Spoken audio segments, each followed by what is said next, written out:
নির্বাণের কথা শুনে পাথরের মূর্তির মতন হয়ে গেছেন তুহিন শিকদার। ওনার মুখ দিয়ে একটা কথাও বের হচ্ছে না।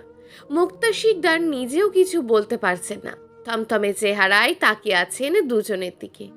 নওশাদ চৌধুরী আর মেরি চৌধুরী অবাক হয়ে ছেলের দিকে তাকিয়ে আছেন। নির্বাণ এমন কিছু বলবে কল্পনাও করেনি। এয়ারপোর্ট থেকে বের হওয়ার পর নাতির অবস্থা দেখে ওনারা দুজন পাগল হয়ে গিয়েছিলেন। মেরি চৌধুরী তো অর্ধেক রাস্তা কাঁদতে কাঁদতে এসেছেন। ওনারা ভিরানের অবস্থা সম্পর্কে অবগত ছিলেন না। নির্বাণ অস্ট্রেলিয়ায় থাকতেই বাবাকে কল করে বলেছিল ওরা ফিরছে। উনি যেন ওদের রিসিভ করতেই এয়ারপোর্টে সময় মতন পৌঁছে যায়। ফেরার পথে নির্বাণ একটা কথাও বলেনি বাবা মায়ের সাথে। ছেলেকে বুকে আগলে রেখে ঝিম ধরে বসেছিল। বাড়িতে না গিয়ে গাড়ি এখানে নিয়ে আসতে বলেছিল। আর এখানে এসেই এমন প্রস্তাব রেখেছে তুহিন শিকদারের কাছে। নির্বাণের চোখ বেয়ে নীরবে দুফোঁটা পানি গড়িয়ে পড়ল। ফের অসহায় গলায় বলে, আঙ্কেল কিছু বলুন, আপনারা আমাকে ভরসা করতে পারেন, আমি তুরাকে ভালো রাখবো। তুহিন শিকদার স্ত্রীর দিকে তাকান। উনি কিছু বলতে পারছেন না। উনি বরাবর সহজ সরল নরম মনের মানুষ। নির্বাণের অবস্থা দেখে আর কথাগুলো শুনে উনি আর কিছু বলতে পারছেন না। মুক্তা শিকদার বললেন, স্যার আপনাদের সাথে আমাদের যায় না। আপনারা এত বড় ঘরের মানুষ আর আমরা মধ্যবিত্ত ঘরের। নির্বাণ মুক্তা শিকদারের দিকে তাকিয়ে বলে, আমি এখানে অফিসের বস হয়ে আসিনি। আমি এখানে আপনাদের কাছে একজন সাধারণ মানুষ হিসাবে এসেছি। আপনারা আমাকে ফেরাবেন না প্লিজ। আপনি যা বলছেন এটা কিভাবে সম্ভব? আপনারা চাইলেই সম্ভব। আমি বুঝতে পারছি আমি স্বার্থপরের মতন কথা বলছি, কিন্তু আমি নিরুপায়। তুহিন শিকদার একটু ভেবে বললেন, মানুষ চাইলে সব সম্ভব। জীবন দেওয়া ছাড়া এমন কোনো কাজ বোধ হয় নেই যা মানুষ পারে না। আমরা যেহেতু মানুষের মধ্যেই বসবাস করি, তাই আমাদের সেভাবেই চলতে ফিরতে হয়। এখন আমরা তুরাকে যদি আপনার সাথে বিয়ে দিই, তখন আশেপাশে সবাই কানাকানি করবে, নানান রকমের কথা ছড়াবে। টাকা পয়সা আর ধনী ফ্যামিলি দেখে এক বাচ্চার বাবার কাছে 18 বছরের মেয়েকে বিয়ে দিয়েছি। আঙ্কেল, মানুষের কথা ভাবলে কি জীবন চলবে? মানুষের কাজই তো অন্যকে নিয়ে সমালোচনা করা। আমি আপনি একদিন না খেয়ে থাকলে আশেপাশের কেউ এসে খাবার দিয়ে যাবে না। অভাবে পড়লে কেউ দুটো টাকা দিয়ে সাহায্য করবে না। আপনি সেই কাজটাই করবেন, কেউ আলোচনা করবে আবার কেউ সমালোচনা করবে বলে। আপনি অন্য ছেলের কাছে মেয়ে বিয়ে দিলেও যারা সমালোচনা করার তারা ঠিকই করবে। আপনার কথা ঠিক আছে, কিন্তু আঙ্কেল প্লিজ আমাকে ফিরিয়ে দেবেন না। তুহিন শিকদার একটু চুপ থেকে আবারও বললেন, সামনের সপ্তাহে তুরার ভাই তুর্য দেশে ফিরছে। ওকে ছাড়া আমরা কোনো সিদ্ধান্ত নিতে পারবো না। ও আসুক, তারপর আমরা মতামত জানাবো। নির্ভয় অসহায় চোখে তাকিয়ে থাকে। এখানে জোরের কিছু নেই। তাদের মেয়ে তারা না দিলে জোর করে তো আর তুলে নেওয়া যাবে না। কিন্তু ওর ইচ্ছে করছে তুরাকে এখনই নিয়ে চলে যেতে। স্যার আপনি বসুন, আপনাকে ক্লান্ত দেখাচ্ছে। মুক্তা শরবত বানিয়ে নিয়ে আসো। মুক্তা কিচেনে চলে যায়। তুহিন শিকদার নির্বাণকে সোফায় বসান। নওশাদ চৌধুরী আর মেরি চৌধুরীও সোফায় বসেন। নওশাদ চৌধুরী ছেলের দিকে তাকিয়ে বলেন, কি হয়েছিল? তুমি কেন কিছু জানাওনি আমাদের? নির্বাণ হাঁটুতে কনুই ঠেকিয়ে দু হাতে ঢাকে। একটু সময় নিয়ে চুপচাপ হয়ে দুই হাত মুখে ঢেকে রেখেই বলে, অস্ট্রেলিয়ায় যাওয়ার পর 4 দিন ভিরান চুপচাপ ছিল। তুরার কথা খুব একটা বলতো না, কিন্তু 5ম দিন থেকে ওর পাগলামি আরও শুরু হয়। কিছুতেই থাকবে না ওখানে। আমার একটা কথাও শুনছিল না। খাওয়া দাওয়া টোটালি বন্ধ করে দেয়। ধরতে গেলেই চিৎকার করে কেঁদে উঠত। কেউ কোনোভাবেই ওকে শান্ত করতে পারেনি। রাতের মধ্যে গুরুতর অসুস্থ হয়ে পড়ে। হসপিটালে নিয়ে ভর্তি করায় রাতে। স্লাইনের ওপরেই রাখা হয় 2 দিন। মুখ দিয়ে কোনো খাবার খাচ্ছিল না। কেঁদে কেটে লাফালাফি করে আরও অসুস্থ হতে থাকে। কোনো মেডিসিন ওর ওপর প্রভাব ফেলতে পারছিল না। শেষে ডক্টররা হাল ছেড়ে দিয়ে বলেন, ভিরান যার কাছে যেতে চাইছে তার কাছে যেন নিয়ে যায়, না হলে এভাবে চলতে থাকলে বেশি দিন বাঁচিয়ে রাখা যাবে না। ভিরানের কণ্ঠস্বর নষ্ট হয়ে যাওয়ায় সম্ভাবনা আছে। ওর গলা দিয়ে এখনও আর খুব একটা শব্দ বের হয় না। গলার স্বর একেবারে বসে গেছে। আমি সর্বোচ্চ চেষ্টা করেছি ভিরানের মস্তিষ্ক থেকে তুরাকে ভুলিয়ে দেওয়ার জন্য, কিন্তু আমি ব্যর্থ। আমি আমার ছেলেকে হারাতে চাই না। ভিরান আর আমার লাইফে তুরাকে এনে দাও। তিনজন মন দিয়ে নির্বাণের কথাগুলো শুনছিল। নির্বাণ চুপ হওয়ার সাথে সাথেই ড্রয়িং রুম জুড়ে নীরবতা ছেয়ে যায়। মুক্তা শিকদার লেবুর শরবত বানিয়ে নিয়ে আসেন। নির্বাণ পর পর 3 গ্লাস শরবত খায়। ফ্যানের বাতাস ওকে ঠান্ডা করতে পারছে না। তিরতির করে ঘামছে ফ্যানের নিচে। নওশাদ চৌধুরী, মেরি চৌধুরী আর তুহিন শিকদারও শরবত খান। নির্বাণ মুক্তা শিকদারের দিকে তাকিয়ে বললেন, গরুর দুধ আছে? আছে, কিন্তু ফ্রিজে। বিরানকে খাওয়াতে হবে, দয়া করে একটু গরম করে দেবেন? গরম করেই নিয়ে আসছে এখনই আমি। মুক্তা শিকদার আবারও কিচেনে চলে যান। নির্বাণ তুহিন শিকদারের দিকে তাকিয়ে বলে, ওয়াশরুমটা ইউজ করা যাবে? শাওয়ার নিতে হবে। হ্যাঁ হ্যাঁ যাবে, চলুন।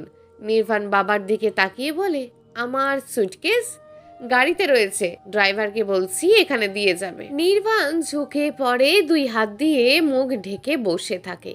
তুহিন শিকদার এক দৃষ্টিতে তাকিয়ে থাকে নির্বাণের দিকে। নির্বাণের অবস্থা উনি বুঝতে পারছেন, কিন্তু মেয়েকে কিভাবে তুলে দেবেন ওনার হাতে? ওনারা তো নির্বাণদের মতন বিত্তশালী না। উনি ওদের অফিসের সামান্য ম্যানেজার। আবার দুজনের বয়সের গ্যাপ 13 বছরের। তার উপর নির্বাণের একটা বাচ্চা আছে। সব দিক থেকেই আকাশ পাতাল ফারাক। এমন একটা অবস্থায় এই বিয়ে কিভাবে সম্ভব? তুর্য জীবনেও রাজি হবে না। বোনের বিয়ে দেবেই না এখন। সেখানে একটা বাচ্চার বাবার কাছে তো আরই দেবে না। তারপরেও সব কিছু পেরিয়ে বিয়েটা হয়ে গেলেও মানুষের মুখ বন্ধ করা যাবে না। তারা সামনে পিছনে বলবেই, পয়সাওয়ালা ছেলে পেয়ে বড় দান মেরেছে। একটা বাচ্চার বাপ অর্ধ বুড়ো লোকের সাথে কচি মেয়ের বিয়ে দিয়েছে। টাকা পয়সা দেখে লোভ সামলাতে পারেনি।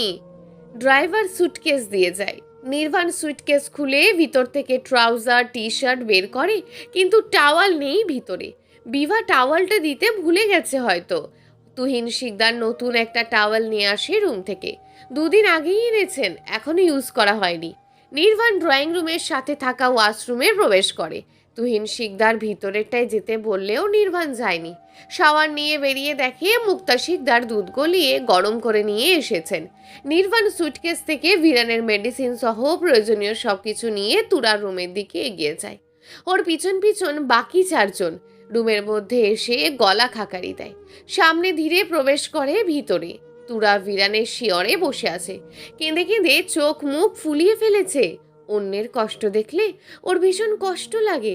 ভিরানের অবস্থা দেখে ওর বুকের ভিতরটা ফেটে যাচ্ছে। যন্ত্রণা হচ্ছে ভীষণ। তুরার দিকে তাকিয়েই বেডের কাছে এসে দাঁড়ায়। ওর ছেলের জন্য অন্য একজন মেয়ে কেঁদে কেটে নিজের এই অবস্থা করবে, তা অপ্রত্যাশিত। তুরা বেড থেকে নেমে ওর মাকে জড়িয়ে ধরে ফোঁপাতে থাকে। নির্বাণ সহ নওশাদ চৌধুরী, মেরি চৌধুরী আর তুহিন শিকদার তাকায় ওর দিকে। মুক্তা শিকদার মেয়েকে শান্ত করার চেষ্টা করে বলেন, কাঁদছিস কেন? চুপ কর। তুরা কাঁদতে কাঁদতে বলে, ভিরানকে দেখে কষ্ট হচ্ছে। ও ছোট মানুষ, কত কষ্ট পাচ্ছে। সুস্থ হয়ে যাবে কয়েকটা দিনেই। কান্না না করে দোয়া কর ওর জন্য। নির্বাণ ঘুমন্ত ছেলেকে আস্তে আস্তে কুসুম গরম দুধ খাওয়াতে থাকে। যদিও ভিরান মুখ দিয়ে খাচ্ছে না, ন্যাসোগ্যাস্ট্রিক টিউবের মাধ্যমে নাক দিয়ে পাকস্থলিতে দুধ যাচ্ছে। ছেলেকে খাওয়ানো শেষ করে ছেলের পাশেই বসে রইল নির্বাণ। এখনো ঘুম থেকে উঠছে না কেন? প্লেন থেকে নামার পর তাকিয়েছিল ভিরান। এয়ারপোর্ট থেকে বের হয়ে ঘুমিয়ে গেছে, এখনো ওঠেনি। টেনশনে ছেলের ফ্যাকাশের চেহারার দিকে তাকিয়ে রইল। নওশাদ চৌধুরী আর মেরি চৌধুরী নিজেদের বাড়িতে ফিরে যান রাত 12:30টার পর। রাতের খাবার সবাই এখানেই খেয়েছে। যদিও নির্বাণ, নওশাদ চৌধুরী আর মেরি চৌধুরী খেতে চাননি, তিনি 3জনকে জোর করেই খাইয়েছেন। খাবারটা সবচেয়ে বেশি নির্বাণের প্রয়োজন ছিল। গত 3 দিন ধরে প্রায় সে না খাওয়াই আছে। জানটা বাঁচিয়ে রাখার তাগিদে জোর করে অল্প কিছু খেয়েছে। আজকে নির্বাণ এই ফ্ল্যাটেই থাকবে। ছেলেকে বাড়িতে নিয়ে যেতে পারবে না, আবার এই রকম অবস্থায় একা রেখেও যেতে পারবে না। তাই বাধ্য হয়েই থাকতে হয়েছে এখানে। নওশাদ চৌধুরী আর মেরি চৌধুরীকে এখানেই থাকতে বলেছিলেন তুহিন শিকদার, কিন্তু ওনারা থাকেননি, ফিরে গেছেন নিজের বাড়িতে। ভিরান ঘুম থেকে উঠেছিল। চোখ মেলে চোখের সামনে তুরাকে দেখেই শুকনো মলিন মুখে হাসি ফুটে উঠেছিল। দুর্বল আর বসে যাওয়া গলায় ফ্যাস ফ্যাসে স্বর নিয়ে বিড়বিড় করে ডেকেছিল, তুরা। তুরা অনেকক্ষণ ভিরানকে জড়িয়ে ধরে বসেছিল। ভিরান ছাড়ছিল না তুরাকে। দুর্বল হাত আঁকড়ে ধরে রাখার চেষ্টা করে সমান তালে। দূরে দাঁড়িয়ে পুরো ঘটনাটা দেখছে নির্বাণ। কয়েকদিন পর আজকে বাবার দিকে তাকিয়ে হেসেছিল ভিরান। বিড়বিড় করে উঠে ওষ্ঠজোড়া নাড়িয়ে রেখেছিল, পাপা। ভিরান আজ ভীষণ খুশি। তুরাকে কাছে পেয়েই সুস্থ হয়ে গেছে যেন অনেকটা। আশা করা যায় দুদিনের মধ্যে প্রায় অনেকটাই সুস্থ হয়ে উঠবে। তুরা ভিরানের সাথে শুয়ে আছে। তুরাকে বলে এসেছে রাতে ভিরানের কোনো সমস্যা হলে ওকে যেন ডাকে। আজকে তুরা আর ভিরানের সাথে মুক্তা শিকদারও ঘুমোবেন। তুহিন শিকদার নির্বাণকে তুর্যের রুমে ঘুমাতে বললেও নির্বাণ যায়নি ওই রুমে। সবাই শুয়ে পড়েছে। নির্বাণ ড্রয়িং রুমে অর্ধকার করে সোফায় শুয়েছে। মনের মধ্যে এখন কিছুটা শান্তি লাগছে ছেলের মুখের হাসি দেখে, আর পাপা ডাকটা শুনে ঘুমে চোখ দুটো জ্বলছে।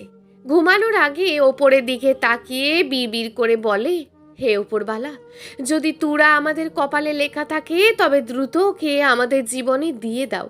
আর যদি না লেখা থাকে তবে ওর প্রতি টান, ভালোবাসা আর আশা সব কিছু আমার ছেলের মন থেকে মুছে দাও, সাথে আমার মন থেকেও। এই ভয়ঙ্কর মায়া আর বাড়িয়ে দিও না। ভোরে ঘুম থেকে ওঠেন মুক্তা শিকদার। ভিরান রাতে আর ঘুম থেকে ওঠেনি, এখনো বিভোর হয়ে ঘুমাচ্ছে। তুরা বেশ কয়েকবার ঘুম থেকে উঠেছিল। ঘুমকাতুর মেয়েটার ঘুমই আসছিল না রাতে। মুক্তা শিকদার মেয়ের রুম থেকে বেরিয়ে নিজেদের রুমে আসেন। রান্না করার জন্য রুম থেকে বের হন। ড্রয়িং রুমের লাইট অন করতে গিয়েও থেমে যান। একটু গিয়ে এসে দাঁড়ান সোফার কাছে। নাইট ল্যাম্পের আলোয় স্পষ্ট দেখা যাচ্ছে নির্বাণকে। নির্বাণ চিত হয়ে শুয়ে আছে, দুই হাত বুকের ওপর ভাঁজ করে রেখেছে। নির্বাণের জন্য ভীষণ মায়া হয় মুক্তা শিকদারের। স্ত্রীকে হারিয়ে ভেঙে চুরমার হয়ে আবারও গড়ে উঠেছিল সন্তানকে আঁকড়ে ধরে। এখন আবার এই ছেলের এই অবস্থা। নির্বাণের জায়গায় যদি উনি থাকতেন তাহলে বোধহয় নির্বাণের মতোই বলতেন, বা তার থেকেও বেশি কিছু বলতেন। ঘুরে চলে যান কিচেনে। তুহিন শিকদার খাবার খেয়ে আবারও অফিসে যাবেন। 6:30 নাগাদ নির্বাণের ঘুম ভাঙে তুহিন শিকদারের ডাকে। ধরফরিয়ে শোয়া থেকে উঠে বসে। কয়েকবার চোখ ঝামটা দিয়ে আবারও তাকায়। মাথাটা ভার হয়ে আছে, ঘুম এখনো হয়নি। তুহিন শিকদার বলেন, ভিরান ঘুম থেকে উঠেছে, আপনাকে খুঁজছে এখন। নির্বাণ সোফা থেকে উঠে দাঁড়াতে দাঁড়াতে বলে, কোথায় ভিরান? তুরার রুমেই আছে। আন্টি কোথায়? রান্না করছে।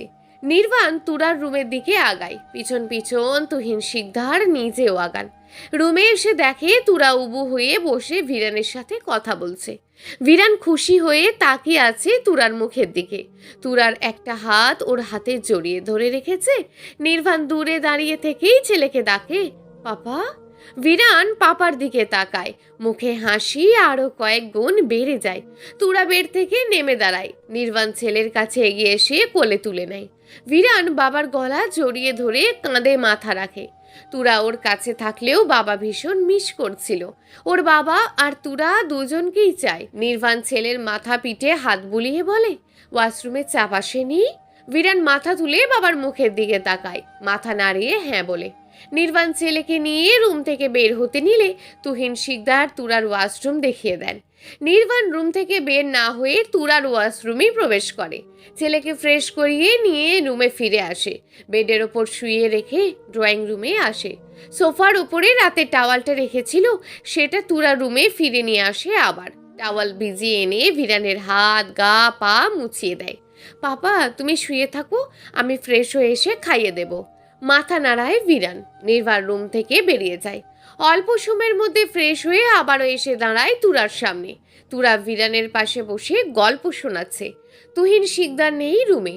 নির্বাণ দূরে দাঁড়িয়ে থেকেই তাকিয়ে থাকে দুজনের দিকে। কিছু সময় চুপচাপ দাঁড়িয়ে থেকে গলা খাঁকারি দিয়ে ভিতরে প্রবেশ করে। তুরা মুখ তুলে তাকায় নির্বাণের দিকে। চোখাচোখি হয় দুজনের। দুজনের একজনও দৃষ্টি সরায় না, তাকিয়ে থাকে এভাবেই।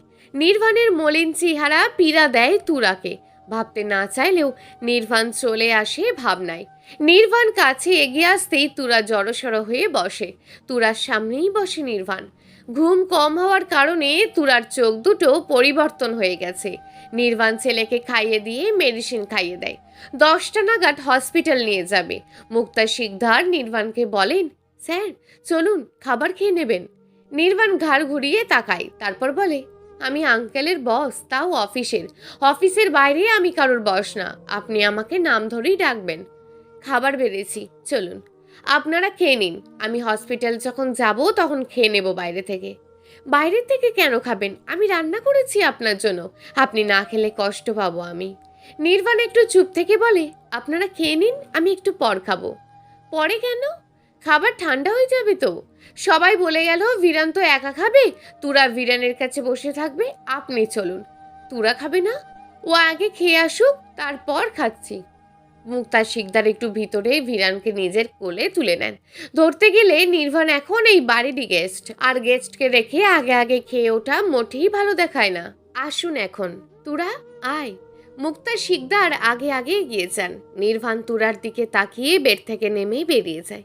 তুরা নিজেও বেড থেকে নেমে দাঁড়ায়। নির্বাণ যতবার ওর নাম উচ্চারণ করে ততবার ওর বুকের ভিতর কেমন যেন হয়ে ওঠে, হার্টবিটের গতি বেড়ে যায় সাথে সাথে। এর আগে কোনোদিন তুরার সাথে এমন হয়নি। মায়ের ডাক শুনে দ্রুত পায়ে রুম থেকে বেরিয়ে ডাইনিং টেবিলের কাছে এগিয়ে আসে। মুক্তা শিকদার ভিরানকে কোলে রেখেই তিনজনকে খাবার পরিবেশন করেন। নির্বাণ ভিরানকে কোলে নিয়ে খেতে চাইলে মুক্তা শিকদার দেন না। নির্বাণ বারবার বলে ভিরানকে ওর কাছে দিয়ে মুক্তা শিকদারকে খেতে বসতে। নির্বাণ ছেলেকে কোলে নিয়েই সোফায় বসে আছে।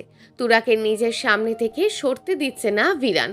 বারবার নির্বাণকে ঠেলছে তুরার পাশে বসার জন্য। নির্বাণ তুরার পাশে যাচ্ছে না দেখে তুরাকে ওদের কাছে ডেকে নেয়। মুক্তা শিকদার দূরে দাঁড়িয়ে দেখছে তিনজনকে। একটু আগেই তুহিন শিকদার অফিসে যাওয়ার জন্য বেরিয়েছেন। কলিং বেল বেজে ওঠে। চারজনই তাকায় ডোরের দিকে। মুক্তা শিকদার এগিয়ে গিয়ে ডোর খুলে দেন। ডোরের বাইরে দাঁড়িয়ে আছেন নওশাদ চৌধুরী আর মেরি চৌধুরী। পথ ছেড়ে দিয়ে দুজনকে ভিতরে প্রবেশ করার জন্য বলেন। নওশাদ চৌধুরী সোফার দিকে এগিয়ে নাতির উদ্দেশ্যে বলেন, দাদু ভাই কেমন আছো? ভিরান খুশি হয়ে দাদার দিকে তাকিয়ে শব্দ ছাড়াই ওষ্ঠধর নাড়িয়ে বলে, ভালো আছি দাদু ভাই, তুমি কেমন আছো? ভালো আছি দাদু ভাই, খাওয়া দাওয়া হয়েছে? মাথা নাড়ায় ভিরান। নওশাদ চৌধুরী নাতির সাথে অল্প কিছু সময় পার করে উঠে দাঁড়ান। ছেলের দিকে তাকিয়ে বলেন, আমি অফিসে যাই, ডক্টর কি বলে আমাকে জানিও। ড্রাইভার তোমাদেরকে নিয়ে হসপিটালে যাবে। নির্বাণ মাথা নাড়াই শুধু। মেরি চৌধুরীকে রেখে নওশাদ চৌধুরী বেরিয়ে যান অফিসের উদ্দেশ্যে। 9:30 বাজতেই নির্বাণ মুক্তা শিকদারের দিকে তাকিয়ে বলে, আন্টি ভিরানকে হসপিটালে নিয়ে যেতে হবে, সাথে তুরাকেও যেতে হবে। আপনারা দুজন? মুক্তা শিকদার মেয়ের দিকে তাকিয়ে বলেন, তুরা তৈরি হয়ে আয়। তুরা সোফা ছেড়ে উঠে নিজের রুমের দিকে এগিয়ে যায়। মুক্তা শিকদার নিজেও রুমের দিকে এগিয়ে যান। নির্বাণ ছেলেকে মায়ের কাছে দিয়ে নিজের প্যান্ট শার্ট নিয়ে ওয়াশরুমে প্রবেশ করেন। অল্প সময়ের মধ্যেই তিনজন তৈরি হয়ে নেয়। নির্বাণ ছেলে ড্রেস চেঞ্জ করে ফ্রেশ করিয়ে দেয় আবার। ভিরানের আগের সব রিপোর্ট প্রেসক্রিপশন মায়ের কাছে দেয় নির্বাণ। ছেলে আর বাকি তিনজনকে নিয়ে বের হয় ফ্ল্যাট থেকে। ভিরান তুরাকে নিজের কাছে আর বাবার কাছে কাছে রেখেছে। তুরা একটু পিছিয়ে গেলে বা সামনে গেলেই ভিরান উত্তেজিত হয়ে পড়ে। তাই বাধ্য হয়েই নির্বাণের পায়ের সাথে পা মিলিয়ে হাঁটতে হয়েছে। মুক্তা শিকদার সকাল থেকে শুধু তিনজনকেই দেখে চলেছে। প্রথম দিকে ওনার ভীষণ আপত্তি ছিল ভিরান আর নির্বাণকে নিয়ে। ওরা ওনার বাড়িতে আসুক এটা পছন্দ করতেন না তখন, কিন্তু পরিস্থিতির কারণে সহ্য করে নিতেন তখন। কিন্তু এখন ওনার কোনো আপত্তি নেই ওদেরকে নিয়ে। ভিরানের প্রতি ভীষণ মায়া জন্মে গেছে। নির্বাণের অসহায়ত্ব দেখে ওনার নিজেকেই অসহায় লাগে। কেন যেন ওনার মন চাইছে মেয়েকে নির্বাণের হাতে তুলে দিতে। ওনার মন বলছে নির্বাণ ওনার মেয়েকে ভালো রাখবে, আগলে রাখবে, বয়স কোনো ব্যাপার না। তুহিন শিকদার ওনার চেয়ে 14 বছরের বড়। নিজের মনের কথাগুলো তুহিন শিকদারকে বলতে পারছেন না। তুহিন শিকদারকে বুঝিয়ে বললে উনি অমত করবেন না, কিন্তু ওনাদের ছেলে তুর্য রাজি হবে বলে তো মনে হয় না। এই ছেলে বোনকে ভীষণ ভালোবাসে, বোনকে নিয়ে পজিটিভও। একজন বাচ্চার বাবার কাছে বোনকে বিয়ে দিতে কোনোভাবেই রাজি হবে না। তুরাকে কোনো দিন একা ছেড়ে দেয়নি। স্কুল কলেজ সব সময় মুক্তা শিকদার আনতে নেওয়া দেওয়া করতে হয়েছে। তুর্যের কড়া নিষেধবাণী ছিল, তুরাকে একা ছাড়া যাবে না। আলতু ফালতু মানুষের সাথে মিশতে পারবে না, ফোন ইউজ করতে পারবে না। ভাইয়ের এত শাসন আর নিষেধবাণীর কারণেই তুরা 18 বছর হয়েও বোকাশোকা হয়ে গেছে। তুরার সবগুলো টিউটর ছিল মেয়ে, 6 থেকে পড়ছে গার্লস স্কুল আর কলেজ। এত কিছুর পর হঠাৎ করেই ঝড়ের মতন তুরার জীবনে এসেছে বিরান চৌধুরী আর নির্বাণ চৌধুরী। এই ঝড় তুরাকে উড়িয়ে না নিয়ে থামবে না বোধ হয়। বিরান তুরার বাবাকে ছেড়ে বসবে না। নির্বাণ ছেলেকে কোলে নিয়ে ফ্রন্ট সিটে বসেছে। ছেলের লাফালাফিতে বাধ্য হয়ে গাড়ি থেকে নেমে দাঁড়ায়। একদিনেই শক্তি ডাবল হয়ে গেছে বিরানের। গত কয়েকদিন নড়াচড়া করলো না, আর আজকে লাফালাফি করছে। বিরান অসহায় চোখে তাকায় মুক্তা শিকদারের দিকে। ওনারা 3 জন পিছনে উঠে বসেছেন। মেরি চৌধুরী বললেন, আমি সামনে গিয়ে বসছি। মুক্তা শিকদার কিছু বললেন না। মেরি চৌধুরী নেমে গিয়ে ফ্রন্ট সিটে উঠে বসেন। নির্বাণ দাঁড়িয়ে থাকে বাইরেই। মুক্তা শিকদার বলেন, নির্বাণ উঠে আসুন। নির্বাণ উঠে বসে তুরার পাশে। তুরার সাথে যেন ছোঁয়া না লাগে সেজন্য চেপে বসে ডোরের দিকে। কিন্তু বিরান ও তুরার কাছে যার জন্য ওদিকে ঠেলতে শুরু করে বাবাকে। বাবার কোলে বসে থেকেই তুরার কোলে পা তুলে দেয়। ঝুঁকে পড়ে তুরার বাম হাত টেনে এনে বসে ধরে রইল। নির্বাণ ছেলের দিকে তাকিয়ে তুরার দিকে তাকায়। তুরা ওর দিকে তাকিয়েই চোখ নামিয়ে নেয়। মুক্তা শিকদারের দিকে তাকিয়ে দেখে উনি তাকিয়ে আছেন। নির্বাণ ঘাড় ঘুরিয়ে বাইরের দিকে তাকিয়ে থাকে। গাড়ি ছুটে চলে হসপিটালের উদ্দেশ্যে। তুরা ডান হাতে মায়ের হাত শক্ত করে ধরে রাখে। নির্বাণের এত কাছে বসে ওর ভিতরে কেমন যেন হচ্ছে।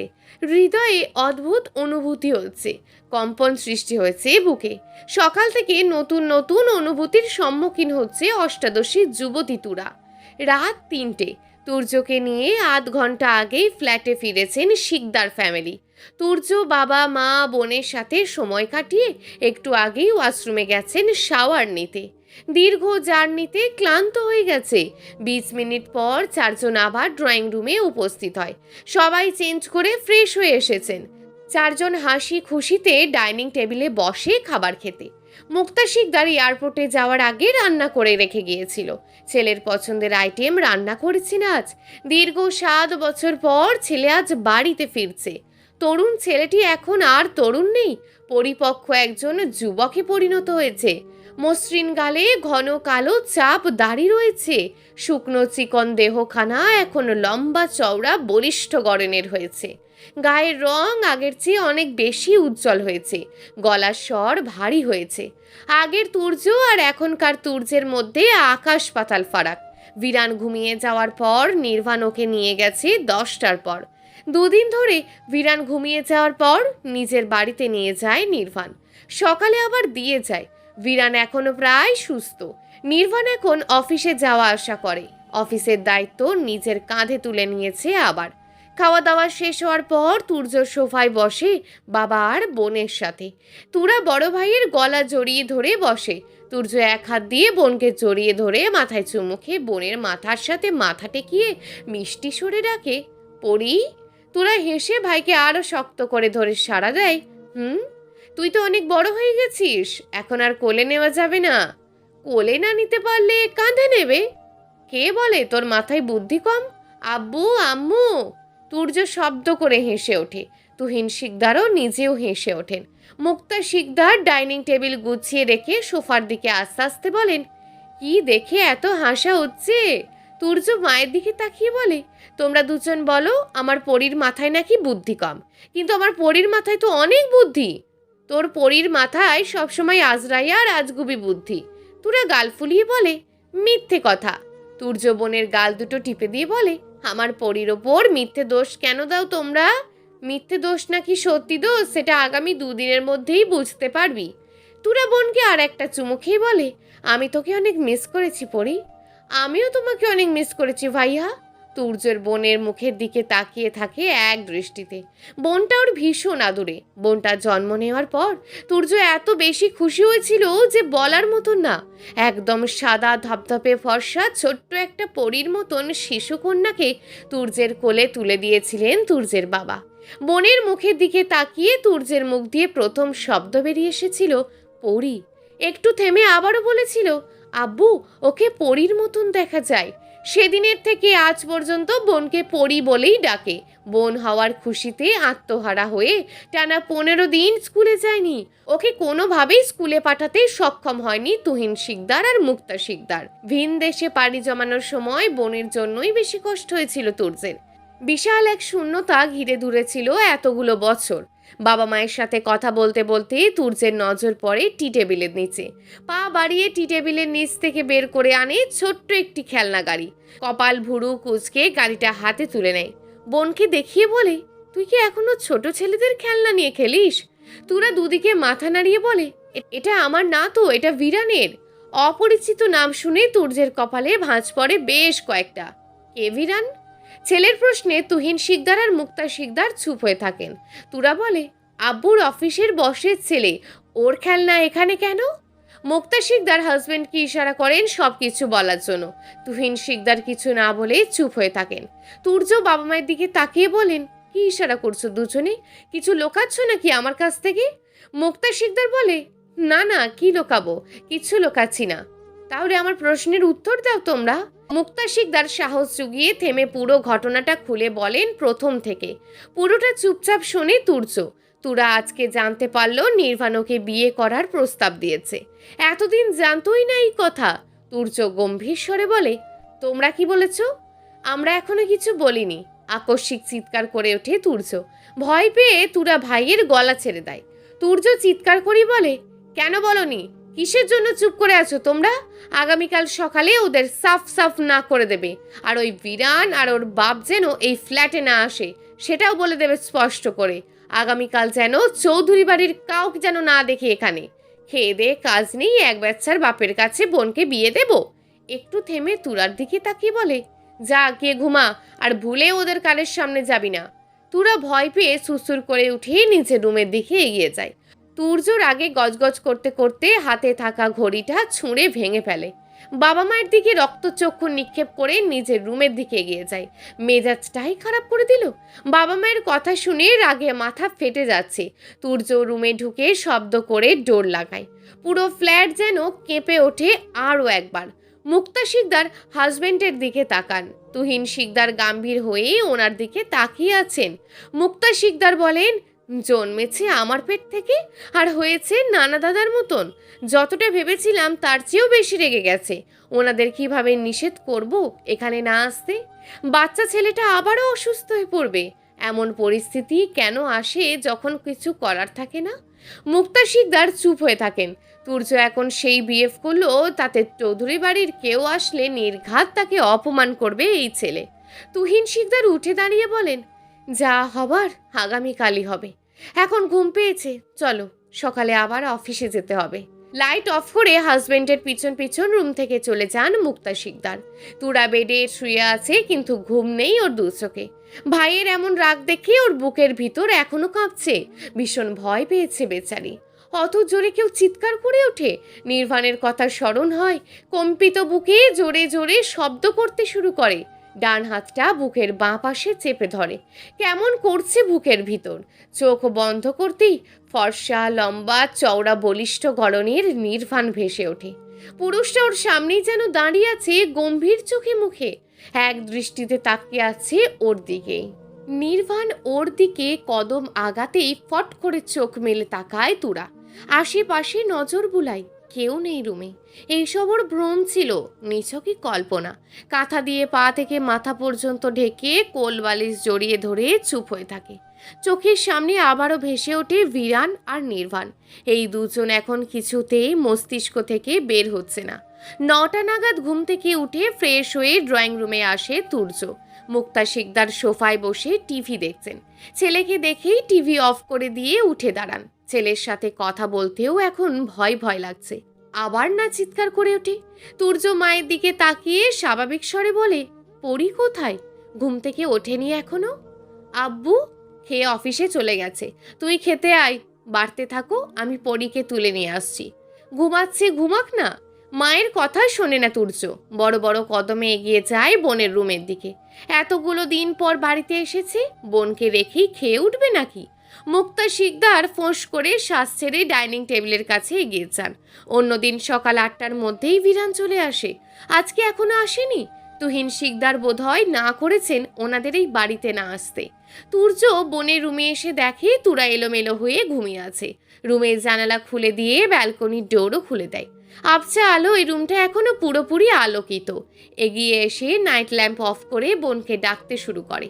তুরা মোড়ামুড়ি করে কাঁথা টেনে মাথা ঢেকে নেয়।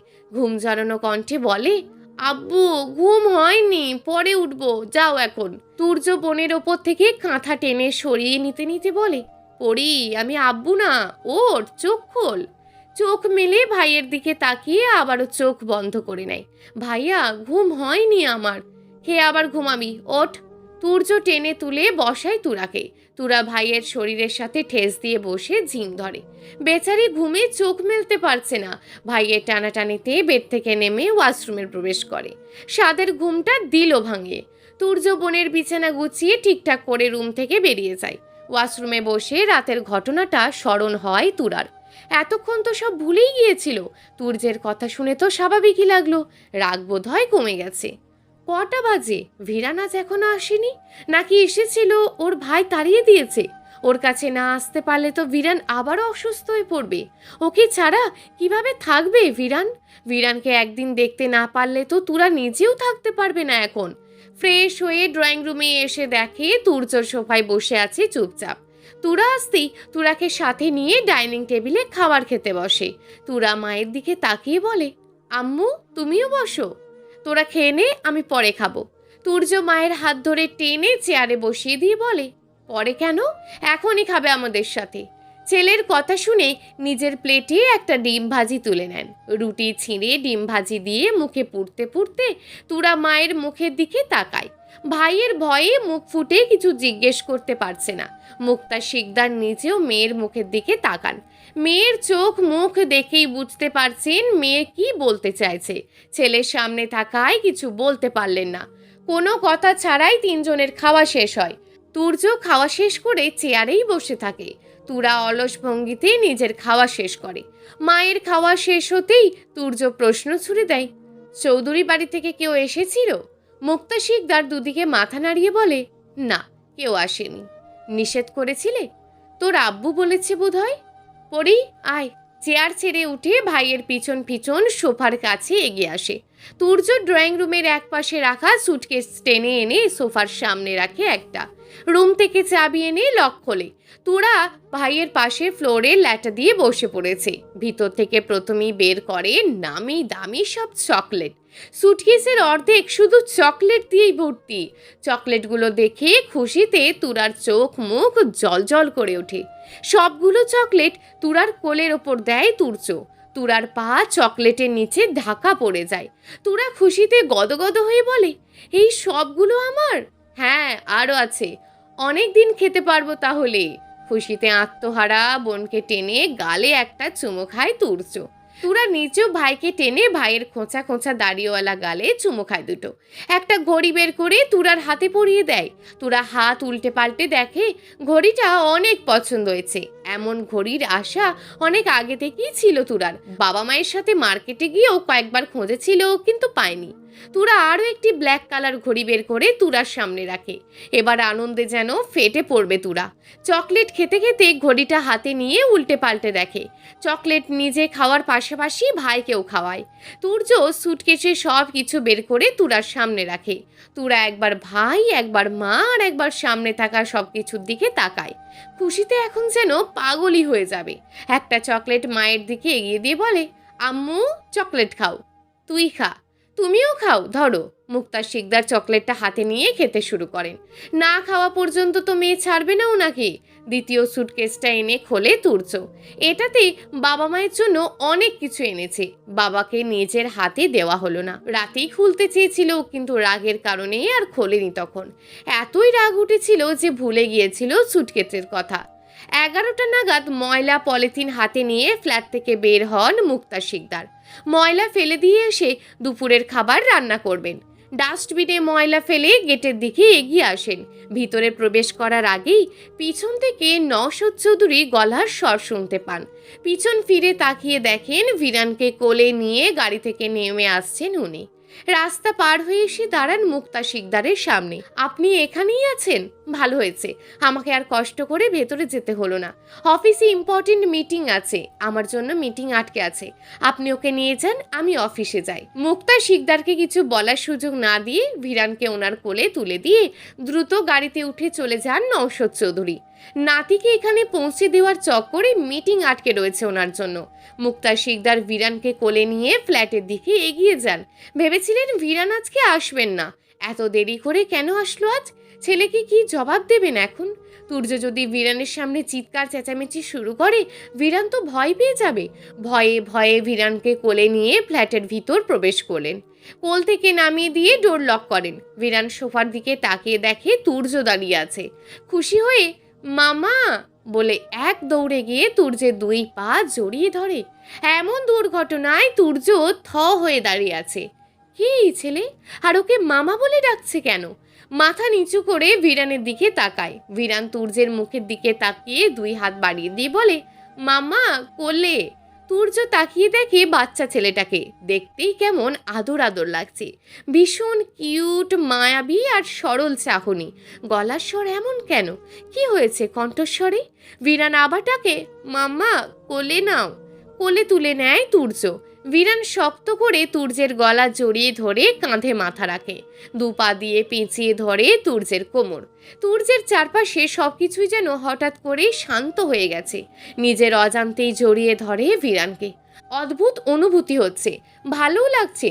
তুলতুলে শরীর থেকে মিষ্টি ঘ্রাণ ভেসে আসছে। মায়ের মুখের দিকে তাকিয়ে দেখে উনি চুপচাপ দাঁড়িয়ে আছেন। দেখে মনে হচ্ছে ভয়ের মধ্যে আছেন। ভিরান তুর্যের গলা ছেড়ে ওর মুখের দিকে তাকায়, হাসি মুখে বলে, মামা। কে মামা? তুমি? কার মামা? আমার। তুমি চেনো আমাকে? হ্যাঁ। কিভাবে চেনো? কোথায় দেখেছো আমাকে? ফোনে। ফোনে দেখেই চিনতে পেরে গেছো? হ্যাঁ। মামা তুমি তো ভীষণ কিউট। ভিরান খুশি হয়ে আবার ডাকে, মামা। তুর্য হাসি মুখে সাড়া দেয় আবার। ভিরান ওপর নিচে মাথা নাড়িয়ে বলে, এসেছো? তুর্য হেসে বলে, হ্যাঁ। ভিরান টপাটো বেশ কয়েকটা চুমো খায় তুর্যের কপালে আর গালে। নিজের গাল দেখিয়ে বলে, মামা আমাকেও আদর দাও। তুর্য হেসে ভিরানের গালে আর কপালে অনেকগুলো চুমু দেয়। ভিরান আবারও চুমু খায় তুর্যের গালে, কপালে। তুর্যের গলা জড়িয়ে ধরে তুর্যের গালের সাথে গাল ঠেকিয়ে বলে, মামা তুমি অনেক ভালো। আবার হাসে তুর্য। হাসি মুখেই বলে, হেই মামা তুমি কে? নাম কি তোমার? আমি ভিরান, ভিরান চৌধুরী।